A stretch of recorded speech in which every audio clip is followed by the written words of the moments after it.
అయితే మన నిప్పు అయితే అంటుకుంది. ఆ అగ్గి అంటుకొని బాగా మామిళ్ళు కానీ ఇవన్నీ కాలుకుంటూ వచ్చినాయి. సో ఫ్రెండ్స్, ఈ అగ్గి అంటుకొని ఇవాళకి 2-3 డేస్ అయితే అవుతుంది ఫ్రెండ్స్.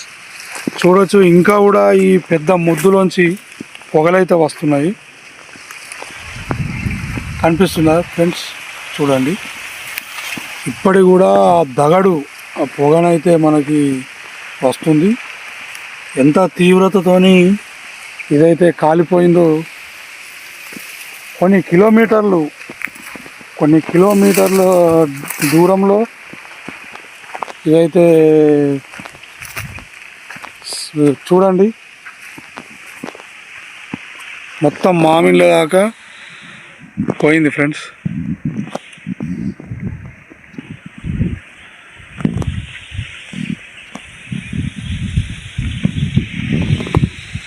సో ఇది ఎలా జరిగింది ఏంటి అనేది మనకైతే తెలియదు. రైతులైతే కొంచెం జాగ్రత్తగానే ఉండాలి.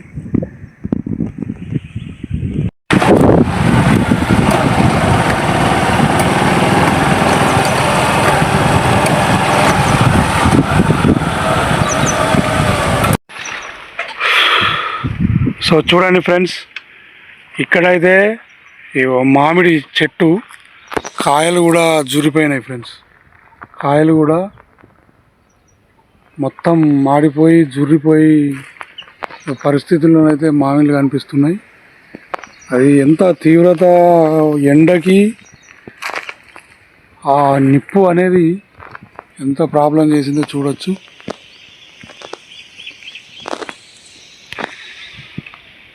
సో ఇక్కడ ఇంకా ట్రాన్స్ఫార్మర్ అయితే ఉంది ఫ్రెండ్స్.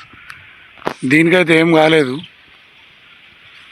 దీని పక్క పొంటికి వెళ్ళి పోయింది ఫ్రెండ్స్. కిందికి వెళ్ళి కాలుకుంటూ వెళ్ళిపోయింది. దానికైతే ఏం జరగలేదు.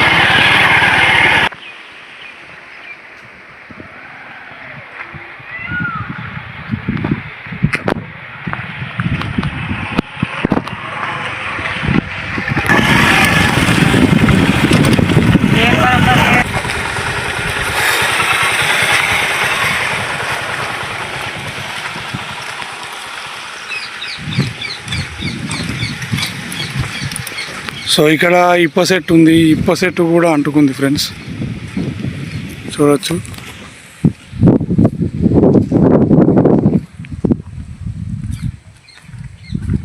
ఈ అగ్ని ప్రమాదాలు చాలా, ఇంత ఎండ టెంపరేచర్లో అది అసలు ఎలా జరుగుతుందనేది, ఎలా సంభవించింది అనేది కూడా అర్థం కావట్లేదు.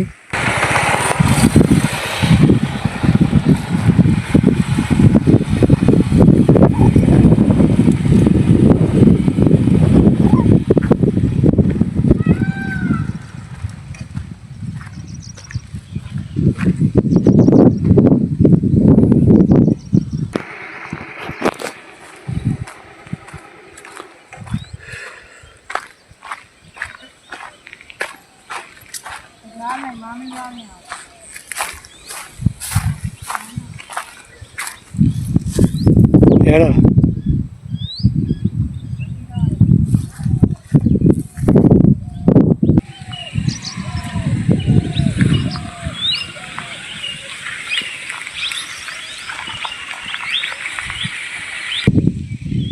సో ఫ్రెండ్స్ చూడొచ్చు, ఈ పొలంలో ఈ గడ్డి కట్టలు అయితే ఇలానే ఉన్నాయి.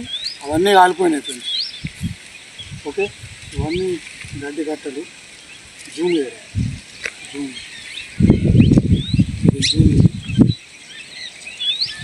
సో అక్కడ నుండి పడితే మనకి దూరం మన చూపు ఉంటుందో అంత దూరం కాలుకుంటూ ఇటే వెళ్ళిపోయింది ఫ్రెండ్స్.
మనుషులు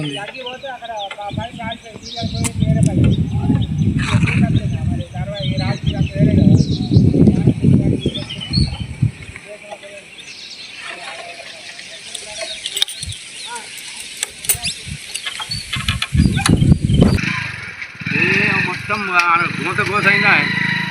గోస కాదు, బాగా గోస అయింది. అది మళ్ళీ మనకు ఫైర్ ఇంజన్ కూడా లేదు కదా. ఒకరని మాడిపోయినాయి. భారత్ ఒక 5-6 నోరుకొని వచ్చింది. మళ్ళీ దారి పంపిణీ అనిపిస్తే నాకు ఫోన్ చేసి మొత్తం మీద ఆడికెళ్ళి వచ్చిందంట. శ్మశానం కాడికి వెళ్ళే నువ్వు మొత్తం రాయనమ్మా. శ్మశానం కాడికి వెళ్ళి వచ్చింది అగ్గి. శ్మశానమే కారణం, శ్మశానమే కారణం. శ్మశానం కాడికి వెళ్ళి చక్కగా ఇది మొత్తం మళ్ళీ ఆ రోజు టెంపరేచర్ కూడా బాగుండే. టెంపరేచర్ బాగుంది. అయితే ఒకళ్ళది 10 లోపల 10, ఒకళ్ళు 8:30-9కి అయిపోయింది. ఇక ఒకళ్ళదేమో 11కి పోయారు. నేను తోటలో ఉన్న సప్పుడు వెళ్ళిపోయినని ఆగిన. ఆ సప్పుడు వెళ్ళిపోగా అంతా బాంబులు ఎగినాయి. అది అక్కడ అయింది, అది ఊరి దగ్గర. ఇక ఇదేమో